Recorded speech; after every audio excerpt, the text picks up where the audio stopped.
Welcome to today's deep dive. So, our mission today is to unpack a very short, frankly, quite simple transcript excerpt we have. Right, super brief. Yeah, it features two speakers, Emma and David, and they're basically setting up a lesson on English conversation. But we are going to really deconstruct their dialogue to understand this honestly pretty clever strategy it proposes. It's a fascinating framework, honestly, It really is, because they're talking about using your own home and your own family as a daily language learning laboratory. which is such a shift from how we normally think about this. Exactly, because usually, when we think about learning a new language, there's this expectation of formal precision. It's like architecture, right? Oh, for sure. You go to a classroom, you sit at a desk, the teacher writes a grammar rule on the whiteboard, and you build this structure in your head block by block. It's highly controlled. I mean, you have a very sanitized environment where variables are minimized, so you can just focus entirely on the mechanics. Right.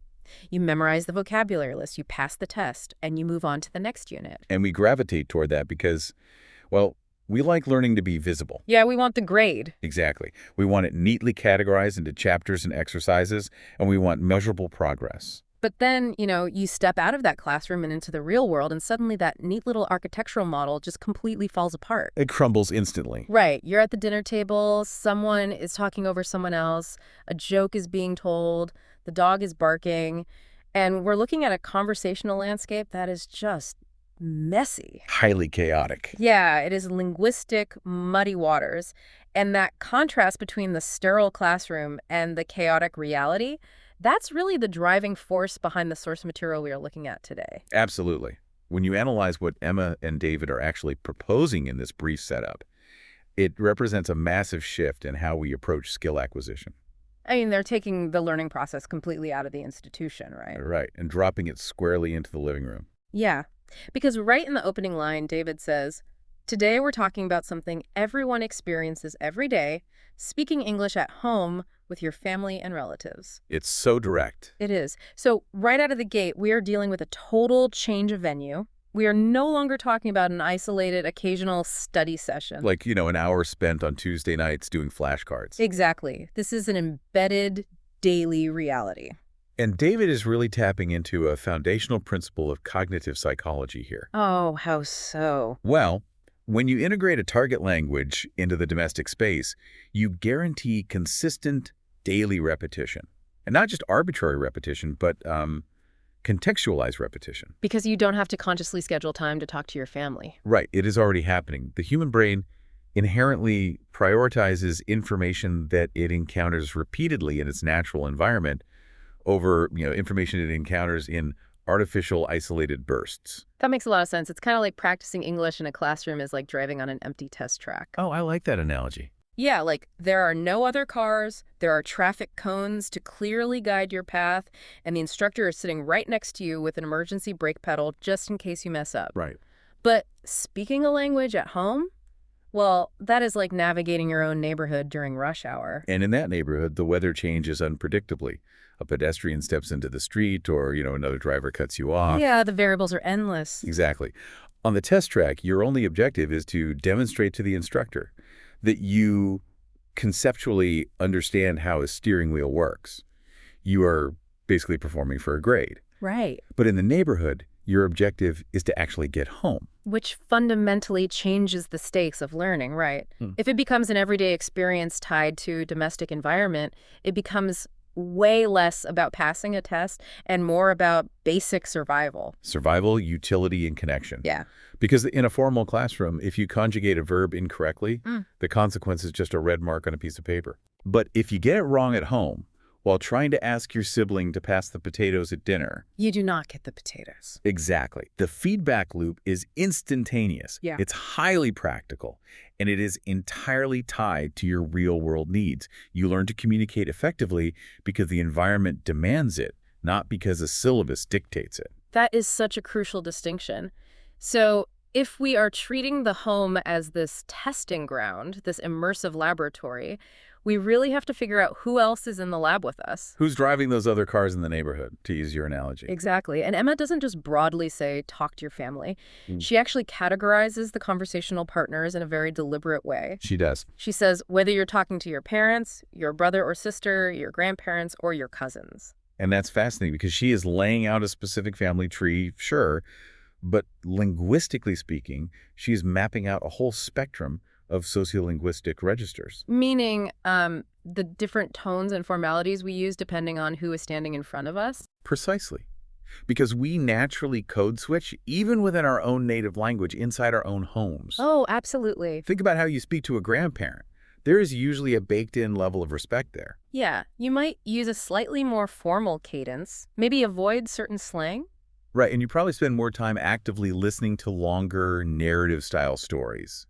Engaging with a grandparent just demands a specific set of vocabulary and a more structured grammatical approach. And then you pivot to how you talk to your parents. Hmm. That represents a totally different dynamic. Much more practical. Yeah, it's often very logistical, like, did you take out the trash, or what time are we leaving? It's task-based, almost authoritative language. And then you have cousins, Yeah. who often function as peers but are slightly removed.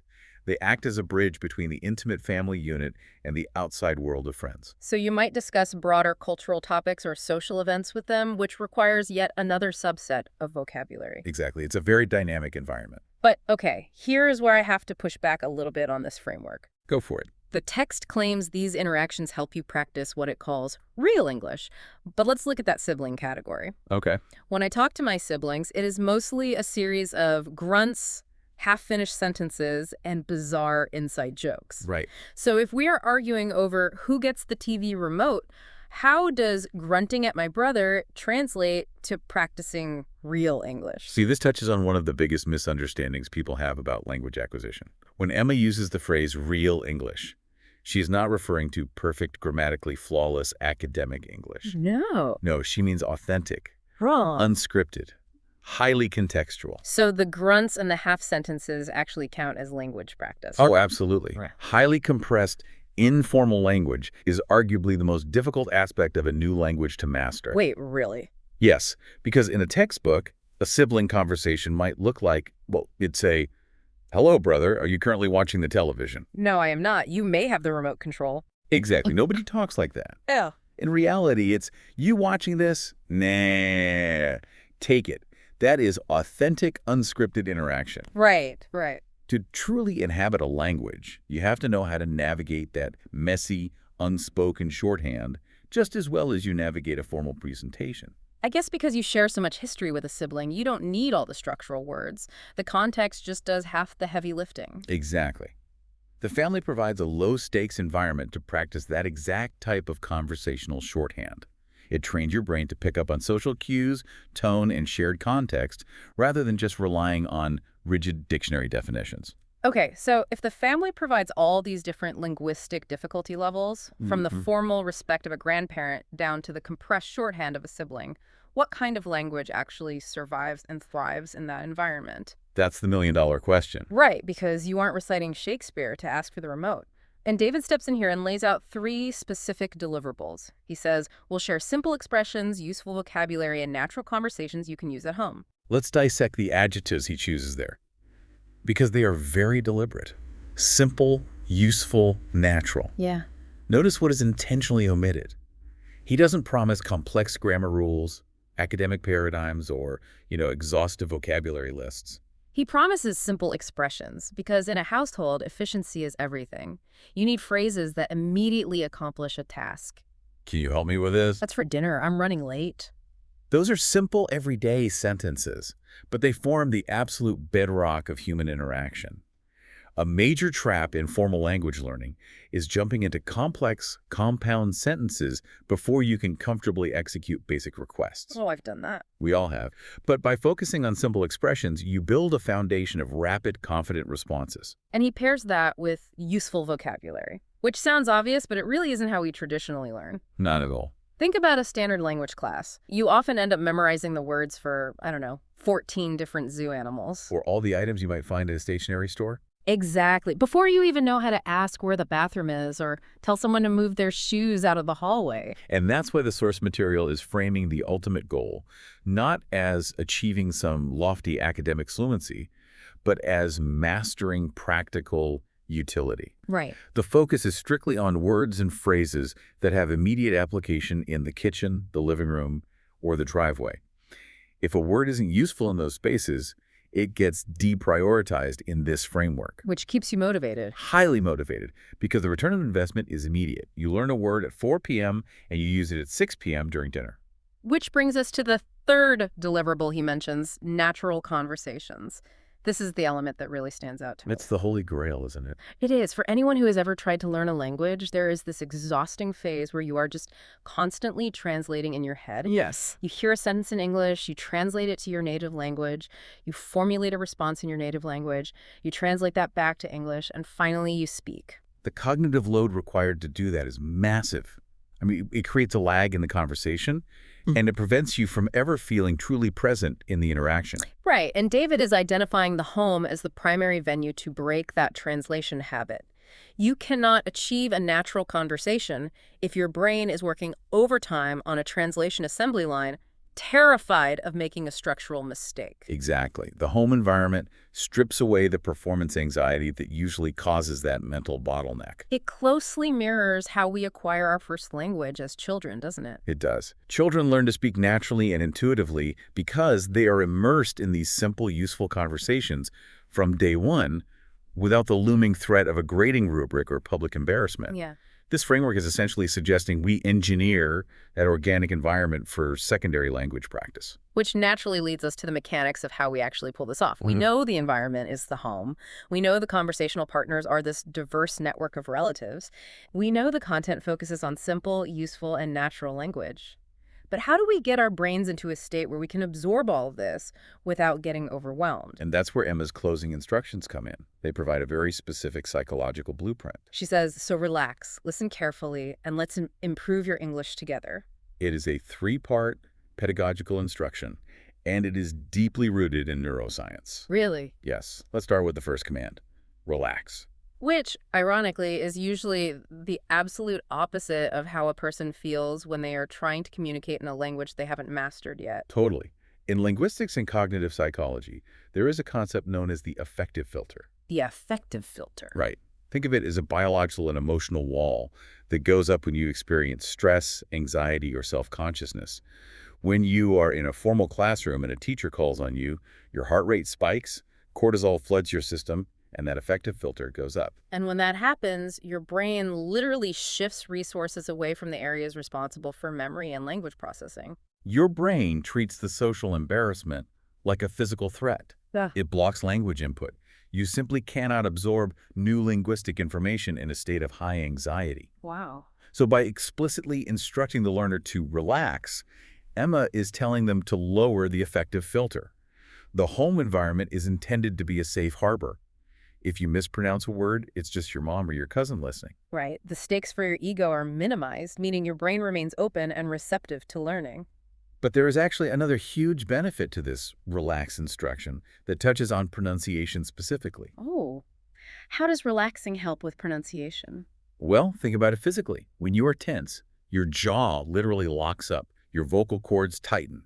It's a biological reaction to stress. Oh, wow. So the physical anxiety actually stops you from making the correct sounds. Exactly. Simple tips for improving pronunciation always start with relaxing the articulators, your lips, your tongue, your jaw.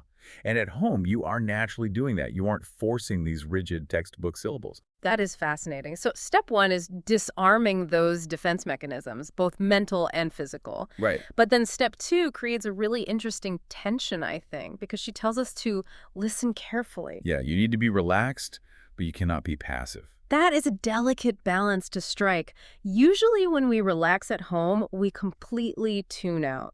We collapse on the couch, turn on the television, and our brains go into standby mode. Sure.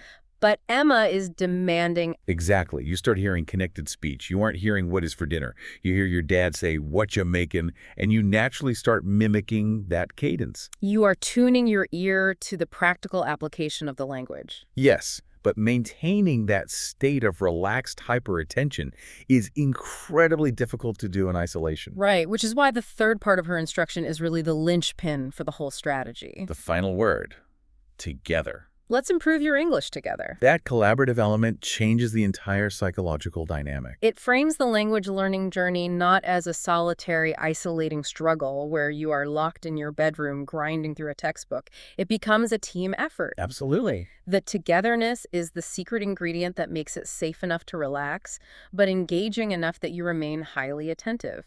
You are participating in a shared activity with the people around you. It effectively enlists your family members as your conversational sparring partners. The burden of achieving perfection is lifted because the focus shifts from individual performance to mutual comprehension. You are figuring it out as a unit. Okay, so let's pull these threads together. What does this mean for you, the listener? What are the core insights hidden inside these few lines of a transcript? Well, first, we saw a total reframing of the domestic space. Right. The home isn't just a place where you retreat after a day of learning. The home itself is a daily immersive laboratory. The simple fact that you inhabit that space every day guarantees the consistent repetition your brain needs to internalize information. And second, we uncovered that the standard family tree is actually a complex linguistic training ground. By interacting with everyone from authoritative parents to peer-level cousins to informal siblings, you are forced to develop sociolinguistic agility. You learn to code switch and practice different registers of authentic everyday English. And finally, we saw that to effectively absorb this practical, high-utility language and to really nail down natural pronunciation, you have to adopt a specific psychological posture. You have to actively lower your stress levels to bypass that affective filter. Yeah, tune your ear to the daily interactions around you and treat the learning process as a collaborative project rather than an individual test. It's a remarkably efficient blueprint for skill acquisition. It strips away the artificial complexities of the classroom and relies entirely on the messy, practical reality of human connection. It really is. Even if you are not currently trying to learn a new language, this framework challenges how we view our daily routines. It does. It highlights how our most common mundane environments, places and people we take for granted, are actually incredibly dense spaces for skill building. The interactions we brush off as just passing the time are filled with opportunity if we simply, as Emma instructed, listen carefully. It certainly makes you reconsider the potential of an average Tuesday night dinner. It really does. Which brings me to a final thought for you to consider after we wrap up today. Throughout this analysis, we have been operating under the assumption that you are the sole person using the home to practice. Right, the lone learner. But if speaking English at home with parents, siblings, and cousins is the ultimate way to master real, unscripted conversation, what happens when those family members are all learning at the exact same time? Oh, that introduces a deeply compelling layer of complexity to the family dynamic. Right. Does the home simply function as a mutual practice ground? Or does that shared vulnerability, the messy, chaotic reality of everyone stumbling through a new language, laughing at mistakes, and figuring out simple expressions together, does that shared challenge actually fundamentally transform the family relationships themselves? That's a great question. We started by comparing a sterile classroom to the muddy waters of a dinner table. Maybe the goal isn't just to use that messiness to learn a language. Maybe learning something difficult together is what makes sitting at the dinner table so meaningful in the first place. Think about that the next time you ask someone to pass the salt. We'll catch you on the next deep dive.